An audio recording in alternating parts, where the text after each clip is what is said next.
Everyone, and welcome back for another coaching stream for our first one of 2026. So happy new year to everybody out there, part of the Octopi community. I hope you guys had a great 2025 and that you're ready to go for another year of poker study and improvement in 2026. We have a lot of really awesome improvements and developments on the Octopi front coming forward in the next year. So I'm really excited for you guys to see some of those as they develop. But for now, what we have is a bunch of new sims in our sim library to go through. So we're going to spend some time today going through some spots that are pre-bubble ICM scenarios. And specifically, we refer to these as potentially soft ICM or some sort of variation on that name. And of course, they are leading us up to the point of getting into the money, up to the point of the bubble. And we're going to focus our energy on those today. We don't have those plugged into the trainer just yet, so you are going to have the ability to train those pretty soon. I believe that's coming in the early portion of this year, early portion of 2026. But for now, what we're going to do is just take a look through the library, scan through some of these new sims, examine them a little bit, study them, and try to build a few heuristics and a few ideas that we can use to get better at playing some of these bubble spots. So without any further ado, I'm going to change my stream display right there. So you guys should be able to see the Octopi window a little bit more clearly now, which is hopefully nice. And what we're going to do is we're going to use the new functionality that we now have in the library to find some spots that are basically going to represent the same exact stack distribution at different points in the tournament. So we're going to exclude the final table sims because we don't need to use those just yet. What we are going to do is look at both chip EV and bubble sims. And we're going to specifically find some sims that have the same exact stack distribution. So I'm going to sort by the average stack here. We're going to sort for sims that are essentially exactly the same. And I'm going to start with some of the deepest effective stack sims that we have and move forward through to some shallower ones. So we've got a sim here where the big blind has 76 big blinds and the average stack is 54 bigs. So I'm going to filter for everything that has an average stack between 51 and 60, let's say, and then sort by relevance. And as you can see, we've got our top sim here is just the even stacked 60 big blind sim. Now okay, that probably wasn't the best way to do this. What I'm going to do is I'm going to highlight we're going to highlight this one. So we're going to select this one. We've got one sim selected already. And then we're going to unselect chip EV. And we're just going to look for bubble sims as well, because that previous one that we just selected is going to stay selected.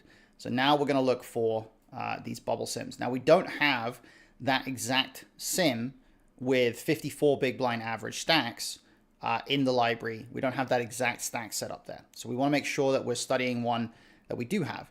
So we're going to scroll down until we get to some of those stack setups that have, I think it was 44 big blinds was the deepest one that we had in the ICM library. Yeah, we start to see some of them in here, right? And in fact, you can actually see various iterations of the same sim right here. So we can already just make it easy on ourselves and just select chip EV and then select pre-ITM 250 players. And actually, let's just start with comparing these two sims. We're going to start with just doing a basic comparison of when we're going from chip EV through to that period kind of leading up to the bubble, that soft ICM period, 25% of the field with 15% of the field being paid. And as you can see, we have exactly the same stack setup here. And this is going to be really useful for helping us to understand and study what the differences are in how these strategies are built. So our starting point here, this first player, we see we have the under the gun 8 player with 12 bigs here. In the chip EV sim, they have a mix of 2 big blind opens and shoves. And the shoves are about 7%, 2 big blind open is about 10%. Now, The first thing that we can note here is that when ICM is in play, we've got a little bit more of a shift towards raising to the 2 big blind size and not shoving, which makes sense because we are kind of a bit more conservative when there's some ICM in play. There's a lot of covering stacks behind and so on. So it's very logical, actually, that this would be the shift that gets made. If we kind of move around the table here, we're going to be able to see how that shift looks in the case of each other player. And this is a really good way to use this comparison tool. We're going to do the same thing as we go through into getting closer and closer to the bubble. Now, we can employ a comparison where we use more than 2 sims at the same time. We can compare 3 or 4 sims at the same time if we want here. However, just for the purposes of making sure that you guys can see it clearly on the screen here, I don't want to go too far into using 3 or 4 sims because the resolution is going to get lower and lower on the stream. So we're just going to stick with 2 sims for now, comparing each other. The under the gun 7 player here with 15 big blinds, as you can see, when there's some element of ICM involved in the sim, they now no longer have any shoving range at all. They pretty much shift just to min raising. And their min raise range does get a little bit tighter as well. If we go to the next player, this low jack player with 88 big blinds, this is where things start to get really interesting because this is the first instance where the presence of ICM and the fact that this player is pretty deep stacked here, very deep stacked in fact, twice the average, this player now gets to open wider when there's some ICM in play. You can see that hands like King 6 suited through King 4 suited would be folding in chip EV, but they're now opening in ICM. Some of these suited 8X are now opening. And on top of that, you've got an interesting shift that occurs where a lot of these suited connectors that were opening at some frequency in chip EV are now folding, or at least opening less often in ICM. And this is simply because there's going to be less post-flop play that takes place as soon as you add some element of ICM into the equation. So this is an interesting change, interesting development that we're already seeing here. If we move to the next player, similar changes happening, except even more significant here. We've got less of those suited connectors coming in, and we've got more of these offsuit aces, offsuit high cards that start to become part of the opening range. So very straightforward in that regard. The cutoff here is kind of a middle stack, just above average. And you can see that their opening range is actually staying quite consistent in terms of frequency, kind of it ends up being a bit of a wash. They can apply a bit of pressure to the blinds, but the button's still behind them, so kind of ends up being pretty much in the same spot as where they began. But you can see that they're shifting a bit more towards wanting to have high card offsuit hands and not quite so much of the suited stuff. The button is going to be the button is going to be able to exert a bit more pressure on the blinds here. So the button does have slightly more ability to open. They have about a 1% wider opening range, but you can see they're shifting away from some of the small pocket pairs and more towards a lot of the ace-x hands, a lot of the high card hands over there. And then small blind, as you can see, is going to have a fairly similar strategy because they are still ultimately playing heads up against the big blind here. They're 18 big blinds deep, but the ICM parameters are actually introducing a little bit more shoving. So what's quite interesting about that is that this is a product of the ICM factors basically just, first of all, making limping a bit harder. You can see that the limping range cuts down substantially here from 54% to 39%. And it also means that when the small blind shoves, the big blind's going to fold more when there is some ICM element going on here. So that's going to actually contribute to allowing the small blind to do a little bit more shoving. So some quite interesting stuff going on here just as far as the basic RFI ranges go. But now let's go back and take a look at some of the 3-bet ranges, because this is where things are going to start to get really interesting. We're going to go all the way back to the under the gun open here, and we're actually going to, you know what, I'm not going to worry too much about these under the gun and under the gun 7 players. But what I will do is I'll look at this under the gun 7 player because they have a fairly consistent strategy here of just min raising. They're not really doing a lot of shoving. And we'll take a look at the responses that exist in chip EV and in ICM. Now there's an immediate difference that we can see for the low jack player here. The Chippy V response has the low jack basically 3-betting to a fairly large size and just sort of committing their stack against, or committing to stack off against under the gun 7 here. But as soon as there's some element of ICM in there, quite a bit of that larger 3-bet size starts to erode away. It starts to disappear. And instead, what we have is this very small 3-bet size of 4.5 bigs. There's also a lot more flatting coming in this ICM circumstance. And I would expect that that is because there's less opportunity for the players behind to apply a bit of pressure to the low jack here after they flat. So it is quite an interesting change in strategy there. If we go to the next player, the hijack, quite a similar thing is happening. Still some 4.5 coming in. Pretty close between the 4.5 and 6.75, really. I think it would be reasonable here to just sort of split the difference and go with a size that's something like 5 point something. But you can see more flatting coming in there, or at least a little bit of flatting coming in there as well. If we go through to the other players, the trend here, as far as veering a little bit away from this large committing 3-bet, is still going to pretty much be in place. It's going to pretty much be consistent there. So quite interesting, particularly for the earlier position players here that have more players left to act behind. They are a bit more inclined to shift towards 3-betting to smaller sizes when some element of ICM is in play. So that's a really interesting one. Then what we're going to do is look at how some of these players are responding against the open from the big stack. We're going to face the low jack open, and immediately there's quite an interesting dynamic when it comes to low jack versus hijack, big stack here, right? I think a lot of players are inclined to think that as we get somewhere vaguely close to the money, we're going to really be super tight in big stack versus big stack formations. But you can see there's still 5% of 3-betting going on here.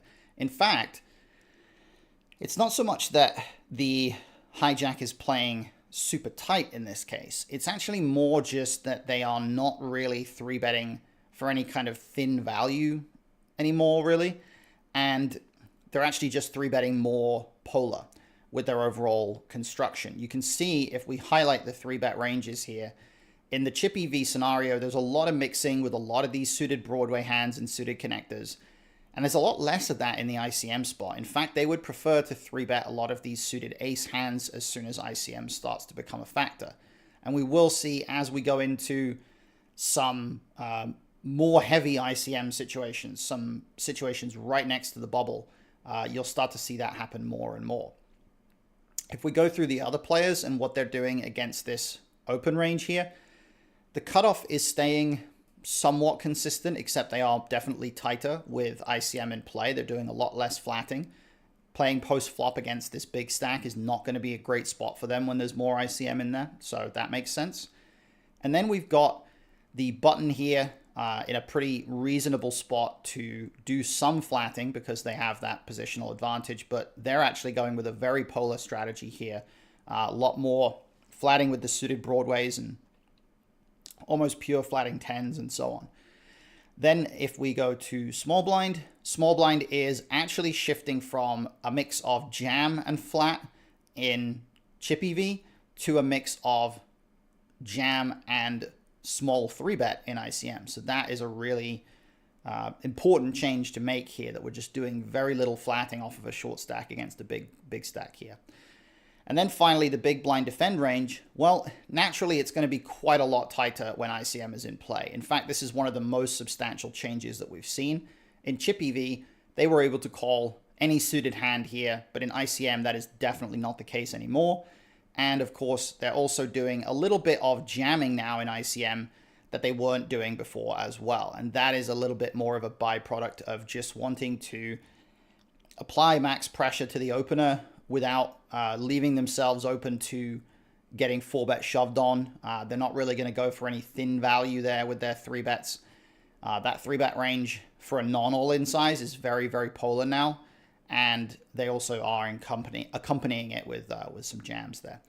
So that's a really interesting response, really interesting scenario. And finally, let's just do one thing, which is to check in on the response against the 3-bet in this big stack versus big stack scenario. So we're going to fold it back around to the low jack in both spots. And this is what low jack's response looks like. You can see right here that in both scenarios, they are at least forced to call and forced to defend with a decent chunk of hands. However, in the Chippy V situation, they did actually have a couple of hands that just rip it for 87 bigs. Of course, they're not doing that anymore with ICM in play. And if you look at the flatting range, they are a lot more reluctant to flat this 3-bet as well. They're going with a big chunk of polar 4-bets with these suited ace hands, and even some King Jack and King 10 suited, but they're not really doing a lot of calling. So this just speaks to the fact that ICM just favors taking pots down pre, less flatting, less passiveness, and so on. There's not even a lot of flatting going on here with some of these pocket pairs. They're even folding hands like 9s and so on there. So quite interesting to see that. Now, what I want to move into now is to go back to our spot selection scenario or spot selection process and focus on that 44 big blind stack depth here, because that was the one that we had the deepest set of bubble sims or ICM sims. Almost there. And we are going to keep adding more sims, by the way. We're never gonna stop adding more sims. We have now the phase where we get slightly closer to the bubble. We've got this phase of going from 250 to 165. So this is going to be the comparison that we're going to do here. So this at the top is this 250 left. At the bottom, it's the 165 left. And of course, you can expect a lot of the same trends to exist here. When we're 15 spots away from the bubble, certainly a lot of bubble pressure, a lot of bubble concern going on. If we looked at the payouts in the example sim, you can see right here what they look like. And you can also see the risk premiums that are applied in this spot as well, which is really nice. The risk premiums as we're further away from the bubble, obviously with 250 left, we've got a very reduced level of premium here, really kind of topping out at about 9 or 10%. But of course, it was getting much higher than that as we get closer to the bubble. So our starting point, of course, once again, is to look at this under the gun 8 opener. And as you can see, they are getting substantially tighter with their opening range. They are almost not really shoving much at all anymore, only a few specific hands. And they're starting to raise a lot tighter. They're folding hands like 8s, raising, Queen Jack suited mixing, Ace 10 off mixing, but not really liking having those low pocket pairs or medium pocket pairs even. And then as we get closer to the bubble, of course, the medium stack here under the gun 7 is going to have a much tougher time in the same way. They're going to be under a lot of ICM pressure in the predictable way that we would expect here. So they are going to tighten up all the way from about 17% down to about 11% here, which is a pretty substantial change, obviously. That substantial change is naturally going to be coming as a byproduct of the pressure that's placed on them. They're going to be very focused on the high card heavy opening range here, which is pretty much what we would expect. If we move around to the table to the low jack, we're still going to see a very similar shift here in their range. We're going to see them opening up in the way that you would expect, and consistent with the type of strategy that we already saw from them from the previous spots. So we saw them opening up by a few percent in the scenario where we went from chip EV to some small element of ICM. And now when we go from a smaller element of ICM to a much bigger one, we're obviously going to see that bumping up quite a bit in this case as well. We're going to see them opening up all the way to about 33%, basically opening a lot of the offsuit aces here. Hands like Queen 5 suited, still pretty comfortable opening from the low jack.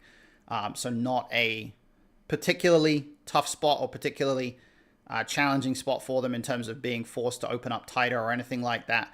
They're very happy to just exploit the amount of pressure that they're able to put on the players left to act behind.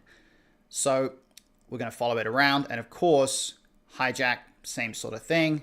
Opening up really wide now, about 43% of hands. Cutoff, 47 big blinds here. They're opening wider. They're opening about 40% of hands, even though they are only just above average. The button does have them covered. And in fact, the button now, because they cover the blinds by a certain amount, the button is actually able to play some shoves for 32 big blinds effective, which is not something that most players would expect to see.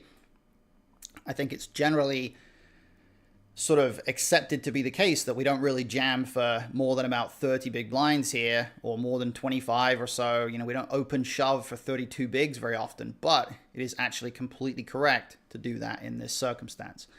Blind on blind, we're going to see the small blind now forced to tighten up quite a lot once again. However, we don't want to go too tight in the small blind because, as you can see, there is still quite a lot of shoving.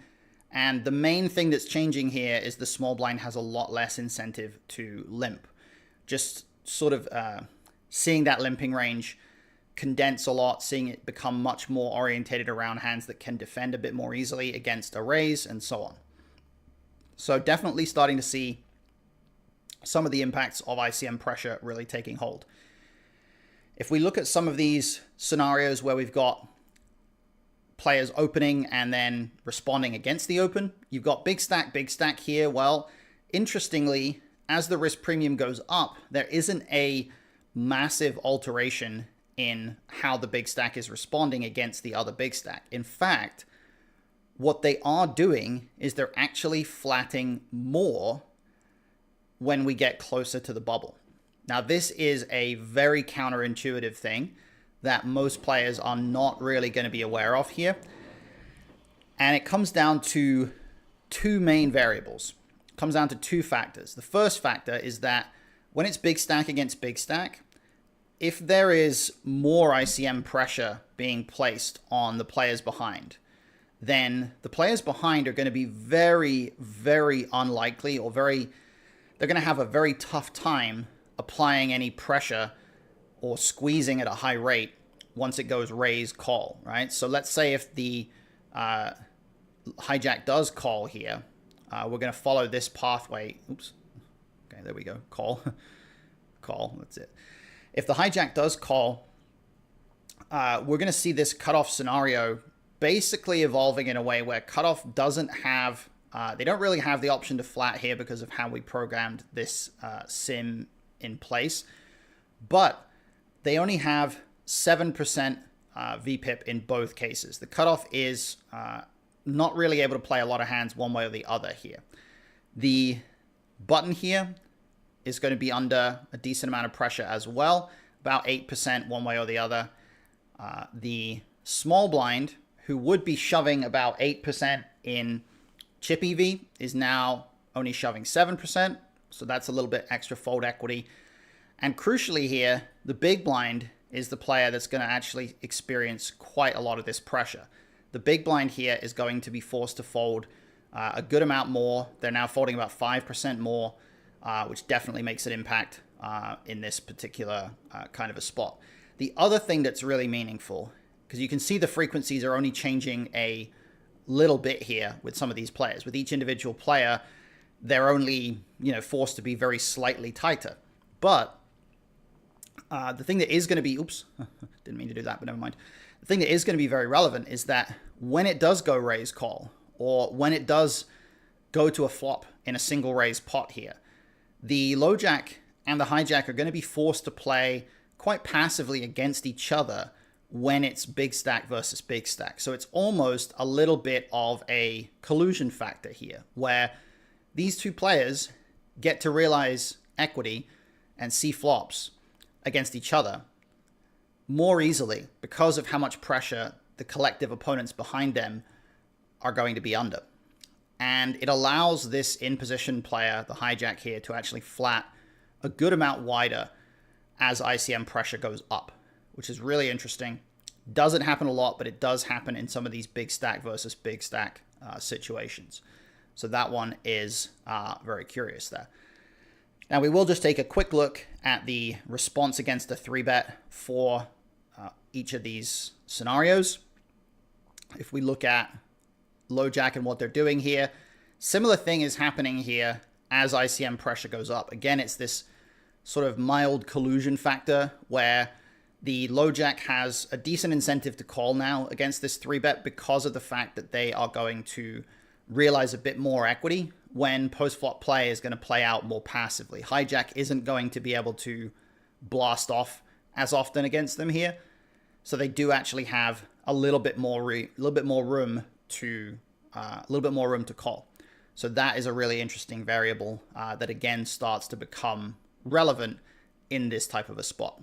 And then if we look at what the LoJack is doing versus, let's say, a cutoff 3-bet, because the cutoff is pretty much at about average stack here. Let's go fold, 3-bet, and then back around to LoJack.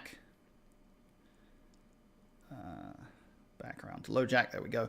You can see, again, same sort of a thing. LoJack is actually able to flat more as ICM pressure goes up because of the fact that the cutoff is going to be forced to play more passively post-flop here.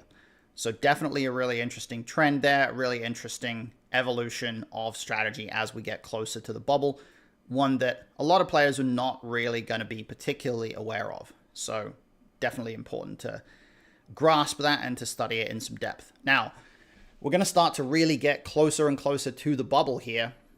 In fact, we're going to go right up to pretty much the stone bubble. We're going to go all the way back to our sims that we had before with that 44 big blind average stack so that we can look at exactly the same spots.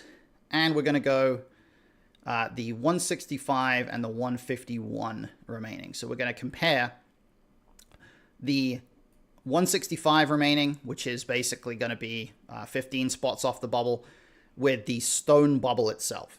Now, stone bubble sims here are obviously going to produce super high risk premiums. If we look at how high the premiums get, in this case for the short stack, they are at about 21% here. Really, really high premium. And of course, as you can see, the premiums for the shortest stacks are going to be amplified quite a bit when you've got a multi-table bubble situation going on. The premiums for the middle stacks are not as high as you might think here. Even the cutoff versus the LoJack, for example, is only at about 12%. And that's because of the way that ICM pressure is distributed when you get to the bubble. As you get closer and closer to the bubble, the pressure becomes more placed on those short stacks and less placed on the middle stacks because of the fact that the short stacks are getting the majority of their EV just from the opportunity to cash. They're not really that focused on potentially going deep in the tournament, right? So that's going to be a pretty relevant factor there. As you can see, the 12 big blind stack is very, very tight here on the stone bubble. Even a hand like jacks is actually kind of mixing here. Once we go beyond this player, again, very, very tight here. Only 6% min raise frequency for the undergun 7. And for the LoJack, who's obviously the chip leader, what's interesting here is that their ability to open wide actually kind of tops out a little bit because of the fact that they still have players behind them who are going to be able to play post-flop at some frequency. And even though they are going to be able to exert some ICM pressure here, the pressure on these players is not as significant as it might seem because of the fact that it's distributed mostly towards these short stacks, right? If we look at the premiums that are left behind, in the original situation, let's say the button, for example, they had an 11.8% premium against LoJack. In this scenario, they have 11.6. They actually have a slightly lower premium as we get closer to the bubble because they've basically already cashed. You know, they're extremely likely to cash at this point. And if they were to double up right now, well, they're a little bit closer to the point where that kind of significant boost in their stack would really increase their EV further in the tournament, more so than it would when you're still 15 spots or so away from the money. So really interesting how as you get closer and closer to the money, the premiums for the middle stacks do slightly decrease, or the pressure on the middle stacks does slightly decrease, but the pressure on the short stacks ramps up a lot. If we look at the response versus this open, we see a pretty similar dynamic here, except for this big stack versus big stack situation is kind of staying pretty stable compared to what it was with about 15 players till the bubble. You've got about a 19% flat frequency here compared to 18 when we get to stone bubble. Opening range basically the same. So not really a lot of huge changes here at all. If we go through to cutoff, we can see that cutoff now actually has slightly more room to flat as we get very close to the bubble. So it's a little bit counterintuitive there. Once again, that risk premium has slightly decreased. They do get to flat just a little bit more. Once we get to the button, we see a similar thing. Button is now able to flat 18% instead of 15. So again, that premium going down as we get closer to the money because the button has already basically cashed at this point. This 18 big blind stack, kind of playing a pretty similar strategy one way or the other, but they're actually tightening up a little bit here. So again, being a shorter stack definitely starts to count for a lot. I think usually the point where the risk premiums are really going to start to drop, or sorry, the point where the risk premiums are really going to start to increase when you get to around the bubble is if you have about half of average stack or less. That's going to be quite meaningful here. And if you look at the big blind, well, they're actually staying fairly consistent here, but in fact, once again, as they get closer to the bubble, they can actually defend very, very, or not very, very wide, but a little bit wider than they would have done otherwise. And I think a big chunk of this is because of that fact that they basically have already cashed. Most of the circumstances here that exist don't result in the big blind being put at risk when we're pretty much already in the money, right? So that's really really interesting as far as an output goes here.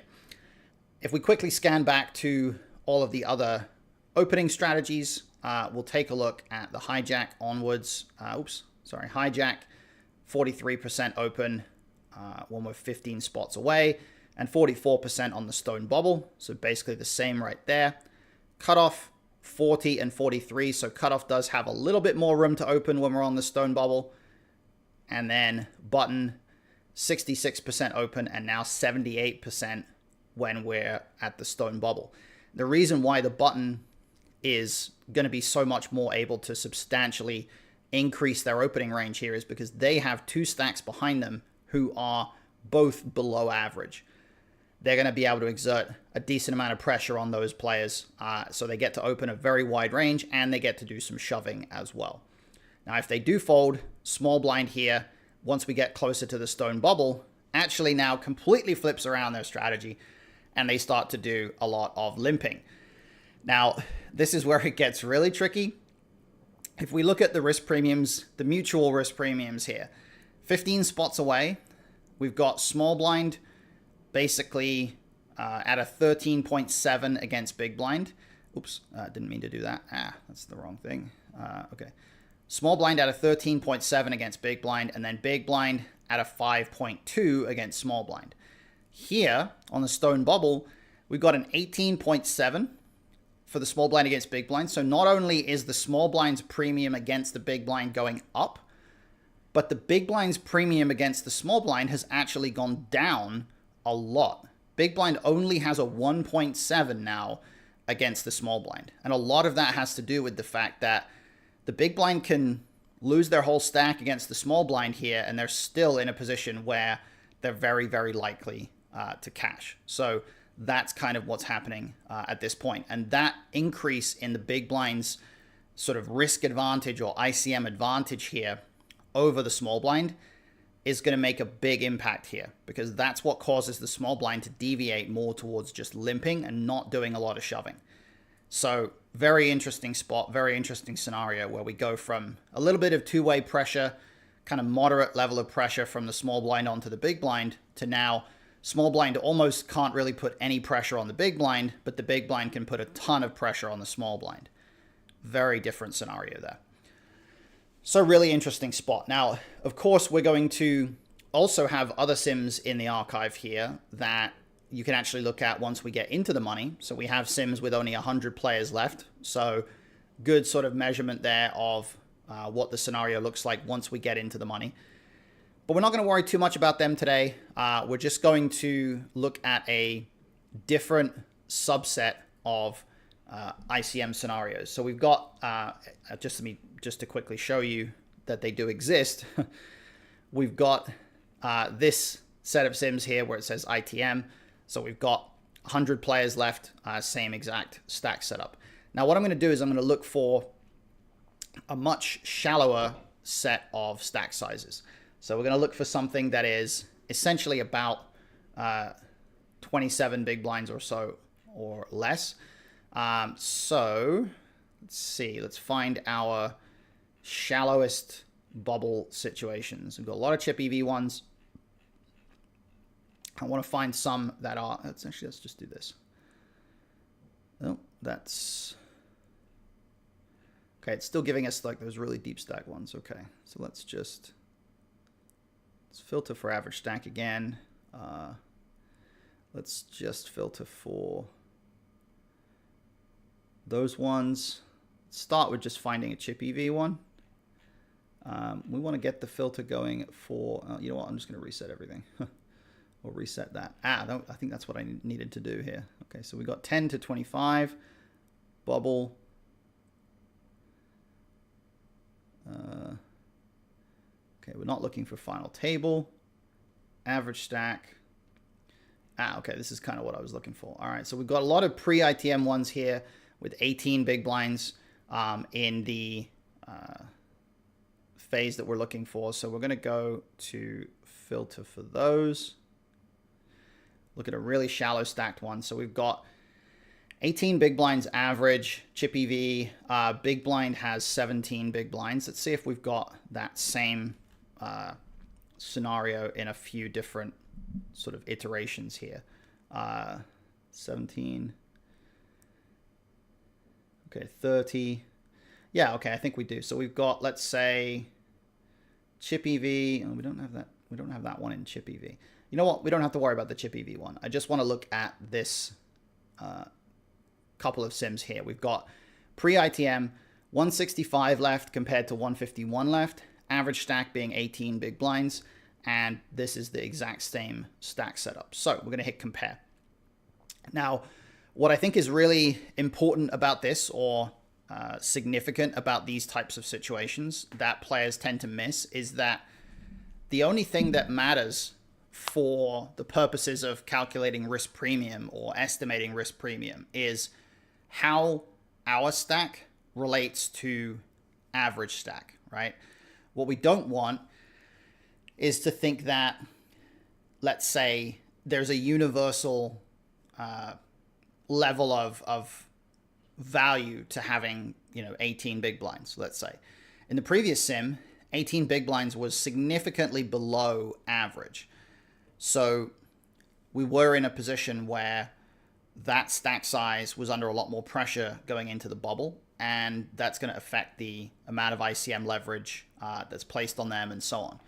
In this case, 18 big blinds is exactly average.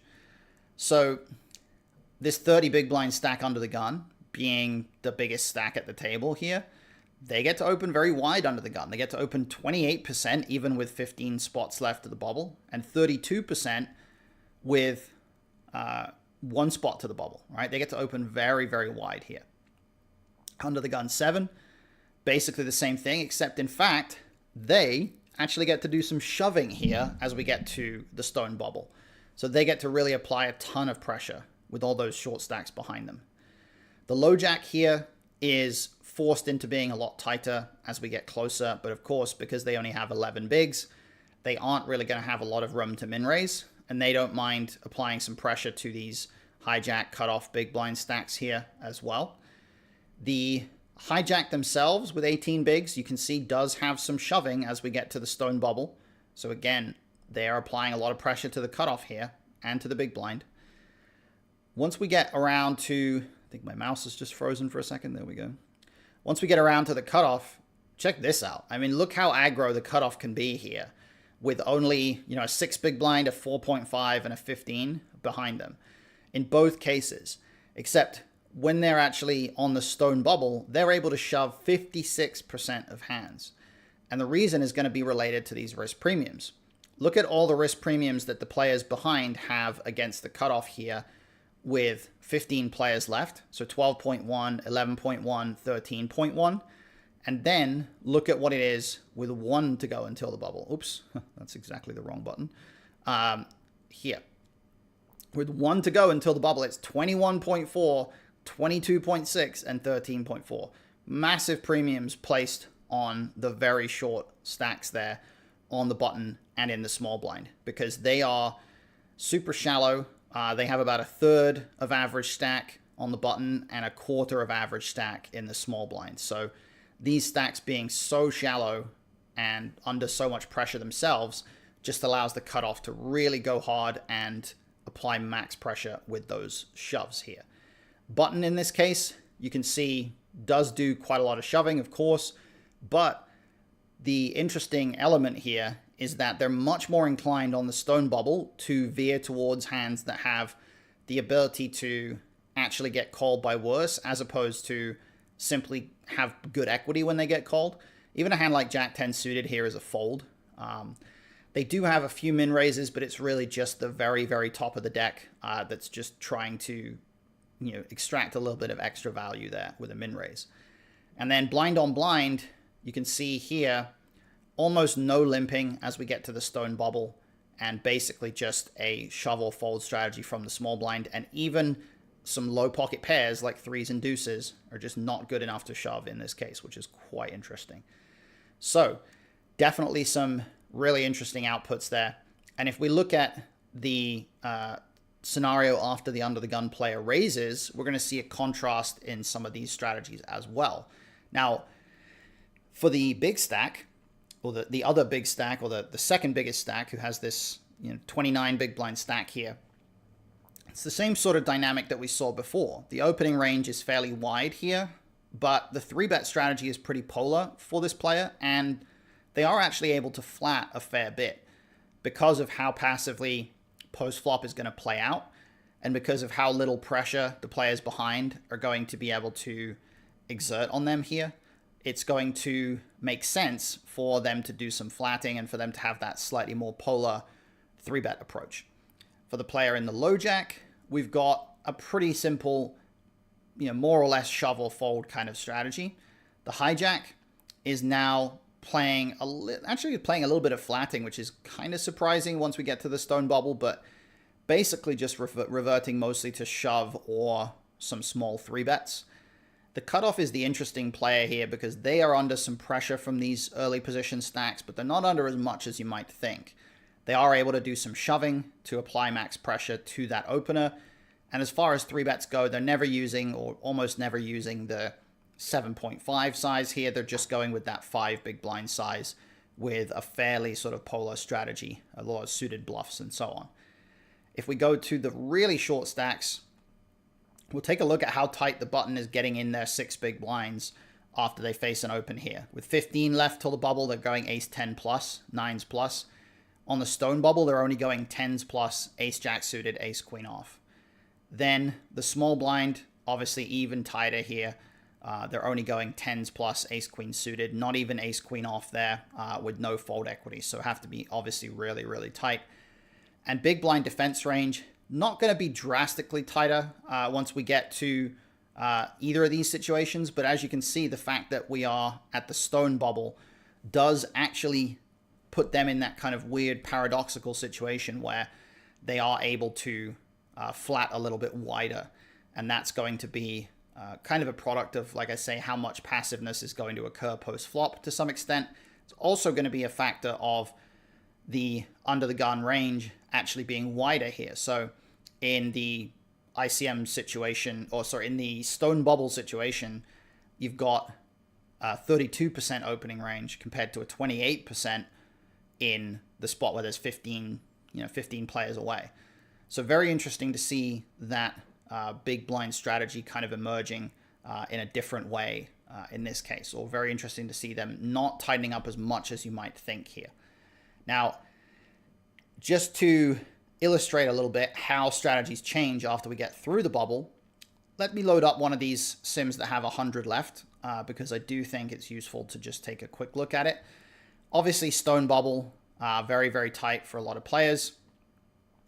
But once we get into the money, everything reverts to a lot more what we might call a normal strategy, a lot more closer to chip EV, a lot more, a lot closer to chip EV. And as you can see, under the gun 8 opening range, immediately going from 32% on the stone bubble back down to 18%. So big change, big evolution, going right back to a much more reasonable or normal strategy.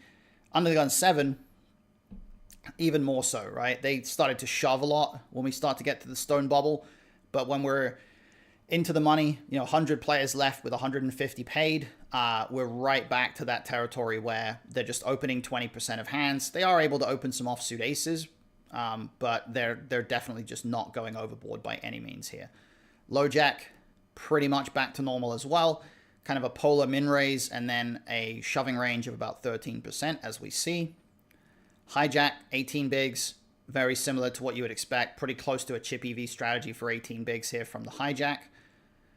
Cut off with 24, goes from shoving a ton of hands here to only shoving 15%.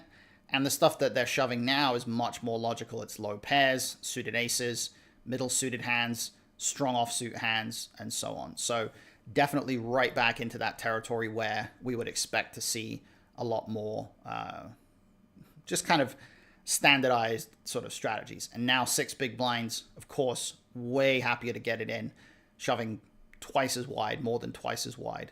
Small blind as well, much wider, significantly wider, more aggressive strategy. And finally, let's just take a quick look at what players are doing against an open here. So let's say the under the gun player opens. We've got, in this case, the under the gun 7 player responding on the stone bubble. Well, because of the amount of pressure that the players behind are under here, they're actually able to flat 9% when we get to the bubble. And again, because of post-flop play being more passive. But once we get through the bubble, they're not able to do that anymore. Once we get into the money, they're not actually able to flat anywhere near as frequently. They're only flatting 1% of hands here. So a complete change in how the big stack is able to play against the other big stack as we start to get into the money, which is very contradictory to what most people would think. You wouldn't think that when ICM pressure goes down across the board, the under the gun 7 player is now less able to flat call. But in fact, that is what happens. And it's because of the risk premiums of the players behind. If you look here at the risk premiums of everybody against the under the gun 7 player, in the stone bubble spot, it goes from 16.5 to 13.1, 11.8, and so on. Some really high premiums against under the gun 7. But in the money spot, look how low those are, right? Even low jack 3.3, 4.5, 5.2, and so on. So the players behind are just not under as much pressure when we're already in the money. And that just makes it much harder for this player to flat when they know that those players are still left to act behind. And then finally, we look at cutoff. It's going to be a little bit similar. Cutoff is, again, tighter once we get into the money because of the fact that the players behind are going to be under less pressure. They're going to be doing less folding and so on. So similar sort of a dynamic here. So you might be a little bit, might be a little bit surprising, a little bit confusing.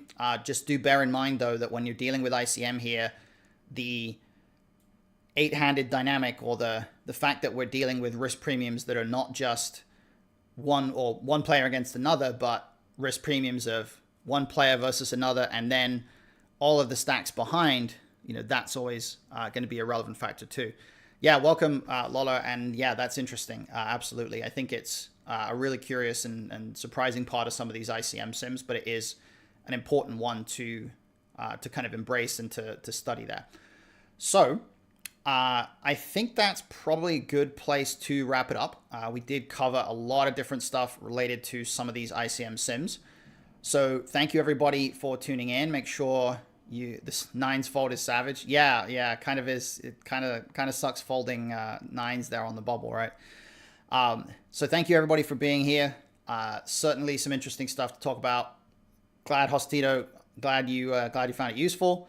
And yeah, I mean, if you haven't really gotten accustomed to how to use the sims, The compare function, super interesting, really powerful. And like I said, we're going to keep adding more and more sims here as we go forward and giving you guys the ability to analyze these things in so much more detail. So appreciate everybody being here. Thank you guys. I will see you again next week. If you have any suggestions about what topics you'd like to see in these sessions, please do drop them in the Discord. I'd be happy to hear from you guys. And of course, happy to take requests. We can maybe do some user submitted hand histories or something like that. So thanks everybody for being here, and I'll see you guys in the Discord. Take care and good luck for 2026. Bye.